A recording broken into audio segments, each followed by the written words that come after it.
சொந்த ஆവശ്யத்துக்கு இவ்வளவு ரூபா செலவாச்சு நீ சொன்னா நான் நம்ப மாட்டேன். நான் இவ்வளவு ஃபூலா? நான் தான் அந்த பணத்தை பாக்கலன்னு சொன்னேனே.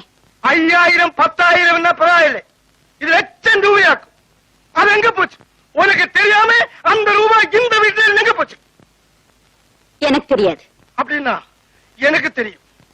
அப்படின்னா ஏன் என்கிட்ட கேக்குறீங்க? நீ அவனுக்கு கொடுத்திருக்கு. எவனுக்கு? என்ன விளையாடுறியா? எனக்கு ஒண்ணுமே தெரியாது நீ நினைச்சிட்டு இருக்கா? நீ எங்க எல்லாம் போறேன்னு எனக்கு தெரியும். நீ யார் கூட எல்லாம் போறேன்னு எனக்கு தெரியும். ஒரு பொண்டாட்டி செய்யக்கூடிய காரியமா செஞ்சுட்டு இருக்க. ஒரு கணவன் செய்யக்கூடிய காரியமா நீங்க செய்யறீங்க. ஆமா, நீங்க எனக்கு யாரு? அது இன்னும் உனக்கு தெரியாதா? அதுதான் இன்னை வரைக்கும் எனக்கு புரியாத சமாச்சாரம். மதுரையிலையும் கோயம்புத்தூர்லயும் உங்களுக்கு வெப்பாட்டீங்க இல்ல? நீங்க எதுக்காக அடிக்கடி பாம்பே போறீங்க? அந்த சிவனை குத்தம் சொல்றீங்களே, நேத்து ராத்திரி அந்த சிவன் வீட்டுல தானே நீங்க தூங்குனீங்க. அந்த சோஃபி என்ன உங்களுக்கு பொண்டாட்டியா? கணவன் செய்யக்கூடியதெல்லாம் பொண்டாட்டி செய்யக்கூடாது. நீங்க சொன்னதுடைய அர்த்தம் எனக்கு புரியல. நீ ஒரு பொம்பளை, அதான் நான் சொல்றதுக்கு அர்த்தம். அப்போ ஆம்பளைங்க என்ன வேணாலும் செய்யலாம் இல்லையா? உங்ககிட்ட பேசி ஜெயிக்கிறதுக்கு இல்ல நான் பேசுறது. அவனை பிடிச்ச போலீஸ்ல கொடுப்பேன். யாரே? அவனே, சிவனே. உன்னையும் உன் கள்ள காதலையும் என்ன செய்யணும் எனக்கு தெரியும். போலீஸ கூப்பிடுங்க. இந்த ரூமுக்குள்ள சில புஸ்தகங்கள் இருக்கு, யாருக்குமே தெரியாத சில புஸ்தகங்கள். இன்கம் டாக்ஸ் காரங்களுக்கு தெரியாம கள்ளக்கணக்கு எழுதி வச்சிருக்கிற புஸ்தகங்கள். இதெல்லாம் போலீஸுக்கு தெரிஞ்சா ஜெயிலுக்குள்ள போறது நீங்களா நானான்னு பாக்கலாம். போலீஸ கூப்பிடுங்க. இந்த கணக்கெல்லாம் நீங்க போலீஸ் கிட்ட சொல்ல முடியுமா? நான் சொல்றேன். மட்ராஸ்ல பெரிய வைர வியாபாரி ராமலிங்க செட்டியாருடைய பொண்டாட்டி கதையும் அவங்களுக்கு தெரிய வேண்டாமா? தெரிஞ்சா வெக்கக்கேடு உங்களுக்கா எனக்கா? ஏன் போனை கீழே வச்சுட்டீங்க? தைரியம் இருந்தா போலீஸ கூப்பிடுங்க.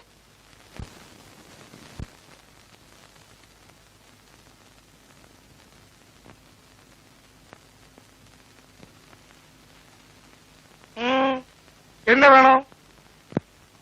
இங்க நீ யார பாக்குறதுக்கு வந்த? അങ്ങേ അല്ലാതെ പിന്നെ ആരെ എനിക്കിവിടെ കാണാനുള്ളത്? என்ன பாக்குறதுக்கு மட்டும் வந்த? நன்றி கெட்ட நாயே, உன்னை இந்த வீட்டுக்கு வரவழைச்சு இந்த நிலைமையில் ஆக்கிறது என் வீட்டில, என் பெட்ரூமில, என் பொண்டாட்டி கூட படுக்கிறதுக்கு. இனிமே நீ இந்த வீட்டுல வரக்கூடாது. நான் உன் வீட்டிலே வரமாட்டேன். ஜாக்கிரதையா இருக்கணும். இல்ல ஒரு சமம் டெட் பாடி மத்தாசில ஏதாவது குப்பையில கிடப்பேன். Get out!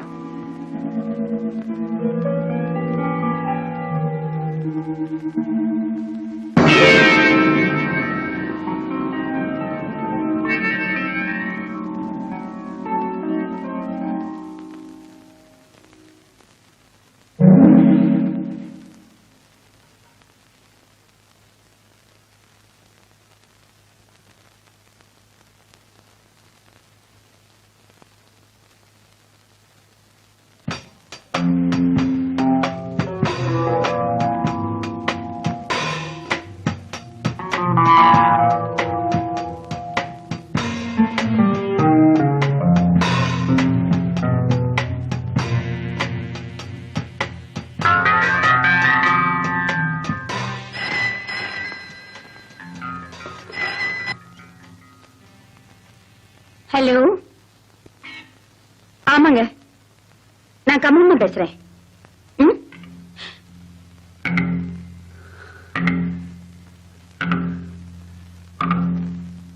ஆகட்டும்,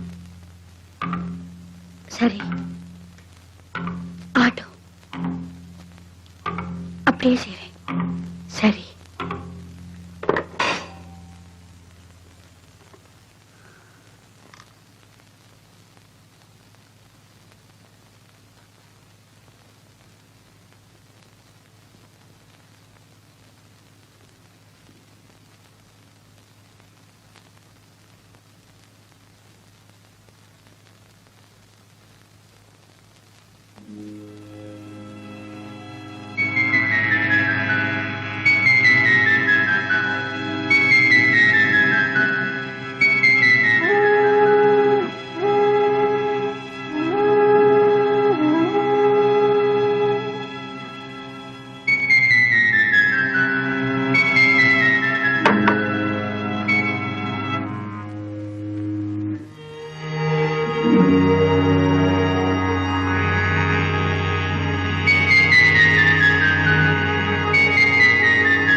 കമലു, കമലു,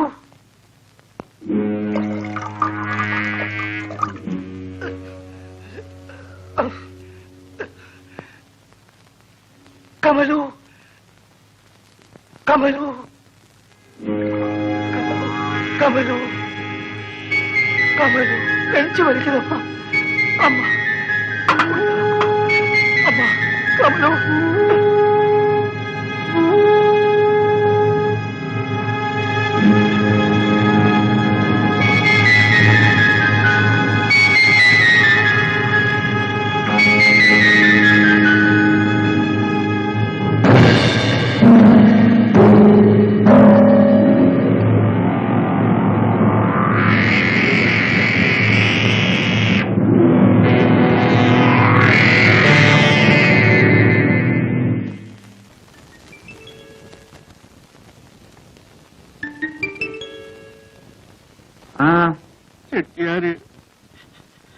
ചെട്ടിയാര് മരിച്ചു. ഓഹോ, ഒരസുഖം ഉണ്ടായിരുന്നില്ല. ഉറങ്ങാൻ വേണ്ടി കിടന്നതാ. അപ്പോ അമ്മ കൊണ്ടുവന്ന് ഒരു ഗ്ലാസ് പാല് കൊടുത്തു. ഉടനെ ക്ഷീണം വർദ്ധിക്കുന്നു എന്ന് പറഞ്ഞു. ഡോക്ടർക്ക് ആള് പോയി. ഡോക്ടർ വരുന്നതിന് മുമ്പ് ചെട്ടിയാര് മരിച്ചു. അപ്പയ്യ എന്തിനാ വിഷമിക്കുന്നത്? എല്ലാരും മരിക്കും. ചെട്ടിയാർ ഒരു വിഡിത്തം കാണിച്ചിട്ടാ മരിച്ചത്. നിങ്ങളെപ്പോലെ കരയാൻ കുറെ ആളുകളെ ഉണ്ടാക്കി വെച്ചു. ഞാൻ മരിച്ചാൽ ആരും കരയില്ല. കാര്യം എന്താണെന്നറിയോ? എനിക്ക് ബന്ധുക്കളില്ല, ബന്ധങ്ങളില്ല. നീ വാ, വേഗം ചെല്ല. അയ്യോ, ഞാൻ എന്തിനാ വരുന്നത്? അവരൊക്കെ വലിയ ആൾക്കാർ. അവിടെ എന്നെ പോലുള്ളവർക്ക് എന്താ കാര്യം? അതിനുള്ള നിലയും വില എനിക്കുണ്ടോ? അപ്പയ്യ പൊയ്ക്കോളൂ, പൊയ്ക്കോളൂ.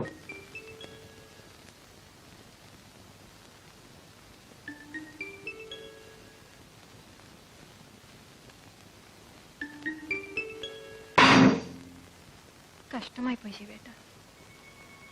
മദ്രാസിൽ നമുക്കുണ്ടായിരുന്ന ഏക ആശ്രയമായിരുന്നു അദ്ദേഹം. ആരെയെങ്കിലും ആശ്രയിച്ചാണോ നമ്മൾ ജീവിക്കുന്നത്? നമുക്ക് ജീവിക്കണം. അയാൾ അല്ലെങ്കിൽ മറ്റൊരാൾ. ശിവേട്ടൻ തീരെ മനുഷ്യത്വമില്ലാതെയാണ് സംസാരിക്കുന്നത്. ജീവിക്കണമെങ്കിൽ അതില്ലാതിരിക്കുക നല്ലത്. ഇവിടെ ആർക്കാ മനസാക്ഷിയുള്ളത്?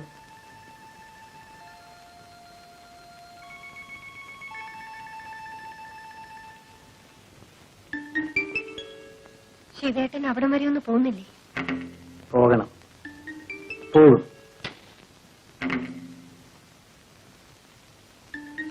സോഫി,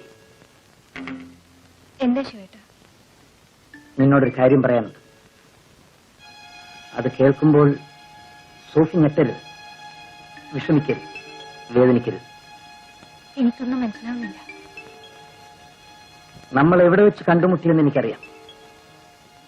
എങ്ങനെ ജീവിച്ചു എന്ന് എനിക്കറിയാം. ഇവിടം വരെ എത്തി.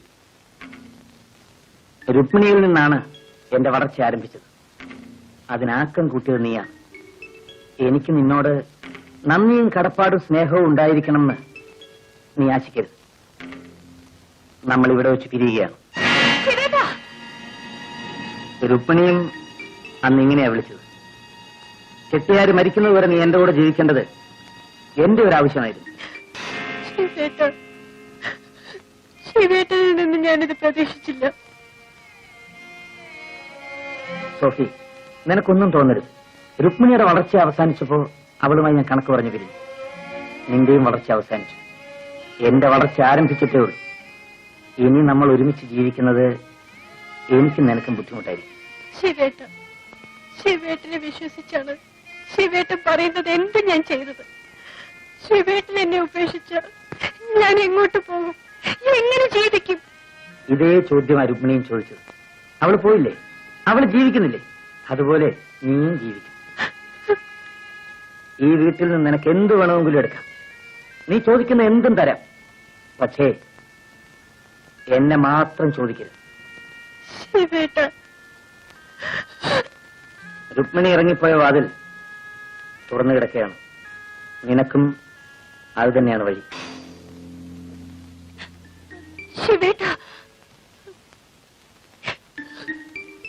യാത്ര പറയാൻ ഇനി എന്നെ കാണണമെന്നില്ല.